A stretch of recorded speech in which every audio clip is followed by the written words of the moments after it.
नमस्कार साथियों, मेरे चैनल पर आपका स्वागत है। और आज हम मिलने वाले हैं एक ऐसे महान संत से जिन्होंने 9 वर्ष की आयु में ही संन्यास ले लिया था और बहुत गहन तपस्या की है। बोरी के वस्त्र पहन पहन करके पहाड़ों में, बहुत कंदराओं में रह रहकर इन्होंने गुरु से ज्ञान प्राप्त किया और तपस्या की, साधना की और पूरा जीवन तपस्या और साधना में लगा दिया। आज ये 95 साल की हो चुकी हैं, लेकिन इनके चेहरे का ओज तेज आज भी वैसा ही बरकरार है। और जब ये प्रवचन करती हैं, इनके आँखों से अश्रु की धारा बहती है और लगता है कि ये उस आनंद में मस्त हैं। उस आनंद की, जो आत्मानंद की मस्ती है, उसमें आज भी ओत-प्रोत हैं। इनके मुखारविंद से हमने एक कहानी सुनी, जो मैं आपको इस वीडियो में प्रस्तुत कर रही हूँ। आप भी ध्यान से सुनना कि किस प्रकार योगनिष्ठ संत, चाहे वो किसी भी संबंध में हो, और अपने संबंधियों को किस तरह से भवसागर से पार उतार सकता है। भगवान श्री कृष्ण कहते हैं, बहुना जन्म ना मनते, 3 जन्म के बाद तत्व साक्षात्कार हो जाता है। बहुना जन्म ना मनते, ज्ञानवान् मां प्रपद्यते, वासुदेवः सर्वम् इति, स महात्मा सुदुर्लभ। वह महान आत्मा दुर्लभ है।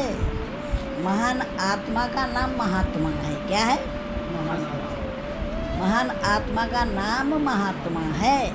वही महात्मा वस्त्र से नहीं होता है। वस्त्र तो एक चिन्ह है ना। भक्ति का, ज्ञान का क्या है?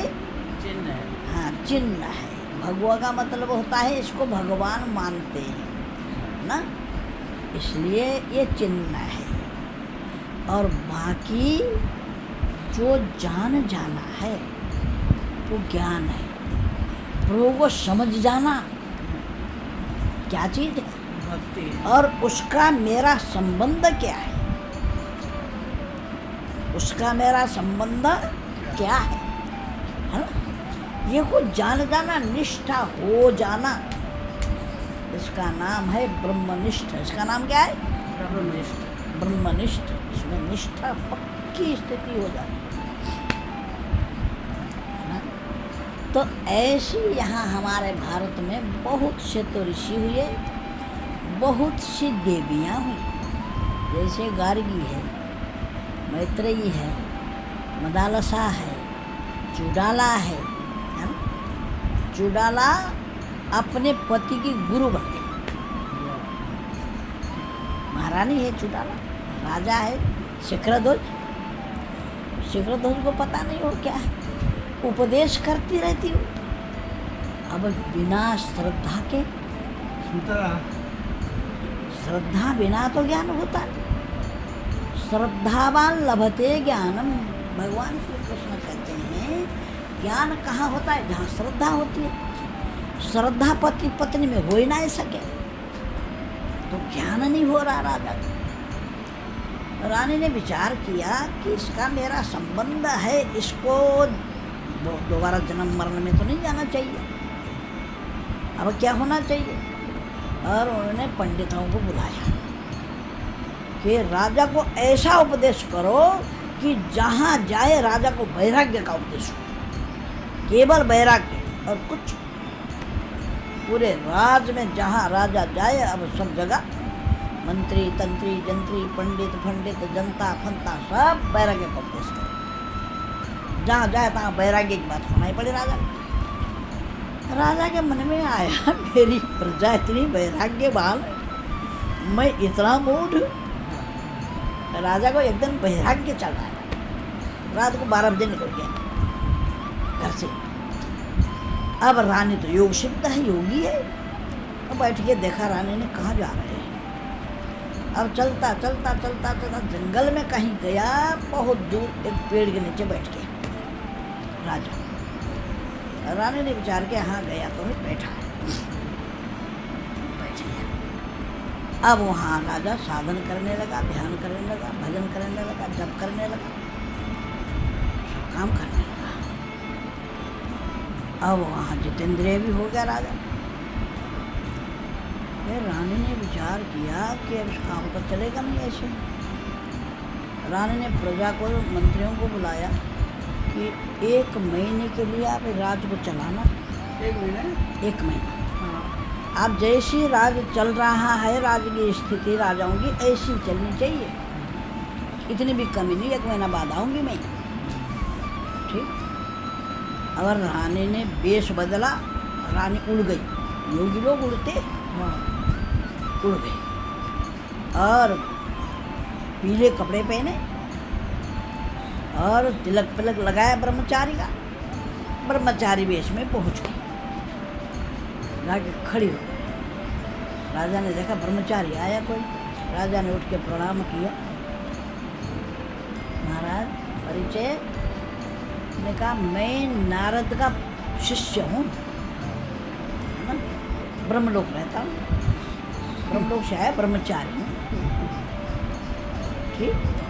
आप बैठाया, ऊंचा बैठाना पड़ेगा, ऊंचा बैठाया और सब जो है ना सेवा शुश्रूषा करने लगे राजा। रानी ने कहा कि सेवा की जरूरत तो है नहीं राजन, सेवा की जरूरत तो है नहीं राजन मेरे को, मैं तो साधक हूँ, कोई बात नहीं। अब रानी ने सत्संग शुरू किया, है ना, सत्संग शुरू करते करते करते करते सत्संग करते महीना होने लगा। राजा ने कहा, विचार किया, ऐसा जो ये कह रहे हैं ना ब्रह्मचारी, ये तो मेरी रानी घर में कर दी,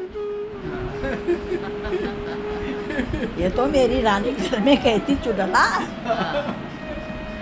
अरे ये भी वही कह रहे।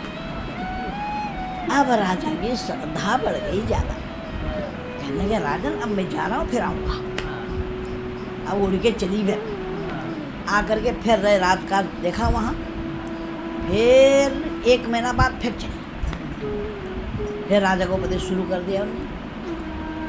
अब सत्संग करते करते राजा को ज्ञान होने लगा, भक्ति होने लगी, क्योंकि श्रद्धा हो गई,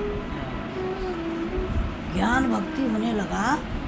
राजा ने कहा, हो यथार्थ तो बात यह है जो मेरी घर में रानी कहती, वही बात ये कह रहे। अब धीरे धीरे धीरे धीरे धीरे रानी के संग भी अब मन प्रेम बढ़ा ज़्यादा। अब क्या होना चाहिए, फिर तीसरी बार फिर गई रानी, तीसरी बार फिर उपदेश किया। अब तो राजा पूर्ण हो गया जी, क्योंकि अकेला जंगल में रहता, एक टाइम कुछ मिले फल फूल घास फूस खाता और साधन करता, पूर्ण हो गया राजा।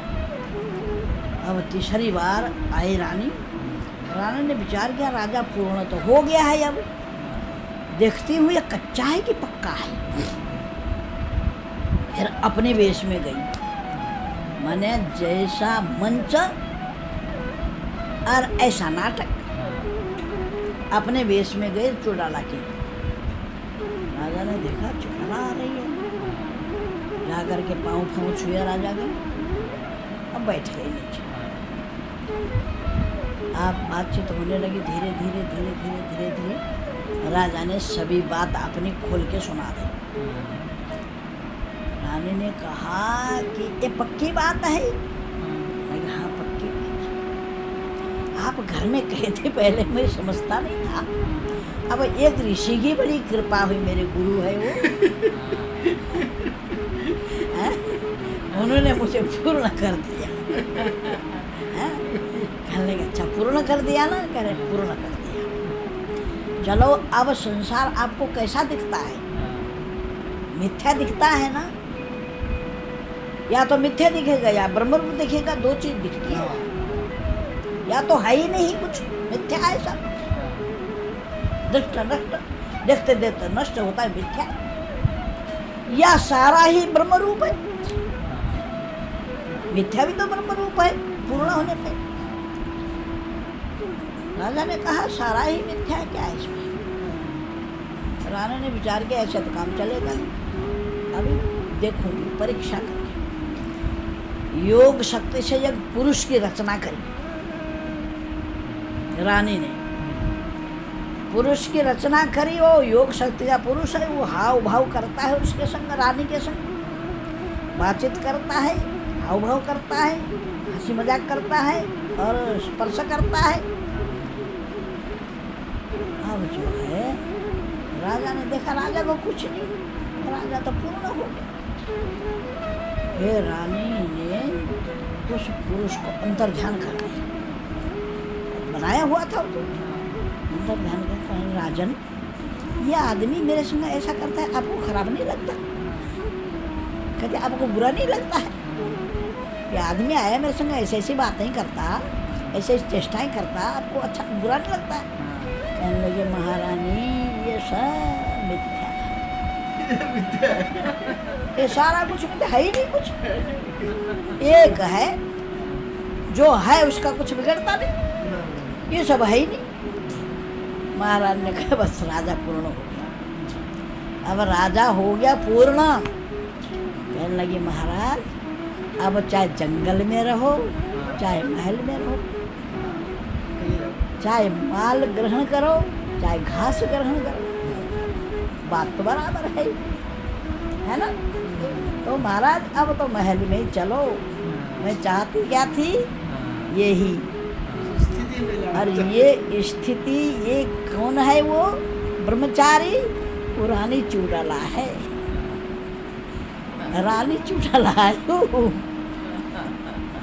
राजा ने रानी के पैर पकड़े, आप मेरी महारानी हो, फिर मेरे गुरु भी हो, है? मुझे आपने ज्ञान दिया है, पार उतार दिया, दुखों से पार कर दिया और जन्म मरण से पार कर दिया, संसार से पार कर दिया, इसलिए आप गुरु हो। संबंध पति पत्नी का था वो अलग है, अब मेरे जीवन के, मेरे परमार्थ के आप गुरु हो। तो रानी चूड़ाला राजा को राजमहल में ले आई और राजमहल में रहते हुए दोनों राजा रानी भगवत धाम को प्राप्त हुए, भगवान के स्वरूप को प्राप्त हुए। ठीक है? कैसी लगी ये कहानी कमेंट करके ज़रूर बताइएगा। पसंद आए तो लाइक और सब्सक्राइब भी कीजिए।